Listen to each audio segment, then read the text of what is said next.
Hello. I'm sorry about the bandages, but my treatment is not yet complete.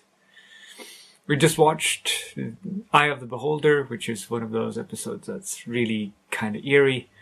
And it has a bit of unpacking or unwrapping to do. The first of all is, of course, that you don't get to see the faces of any of the principal actors until the very end of the episode itself, and they do this very well. They have walking cuts with people walking in front of people. They have people hiding their faces and things like that.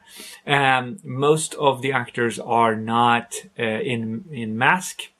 It's only in the very last scene that they're actually in mask, because you can see by the silhouette that has been changed.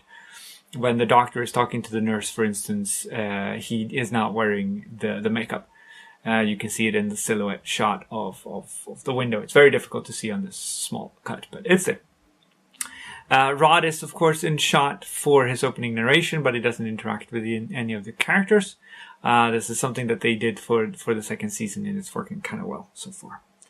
This episode got sued for the name Eye of the Beholder, because there was another filmmaker who was making another movie, I think, with the same name at the same time. So it was actually called The Private World of Darkness, which is in the opening narration as well.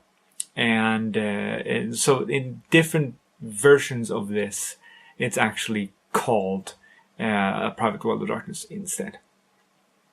The big problem with putting this on film, this was a very difficult episode to make overall. It's technically very challenging to do all these block shots and have actors stumbling around with no light on their faces and things. So it was a very difficult episode to make, and it was also difficult to cast.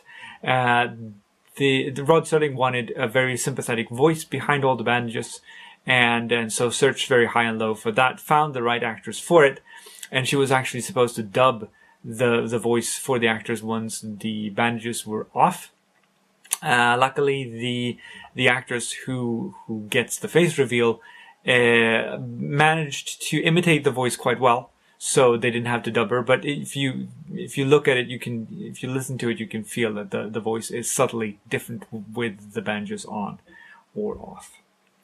The leader, of course, talks about glorious conformity, and how this is sort of a paramount to the civilization, whatever it may be. And we are taught about this, how you can't do everything surgically, that you have to do injections, and you can only do a certain number of them until the state deems you unredeemable. It's a very chilling sort of dystopian. Well, I'm not sure if it is dystopian, but it is very, very weird, and it's very dark.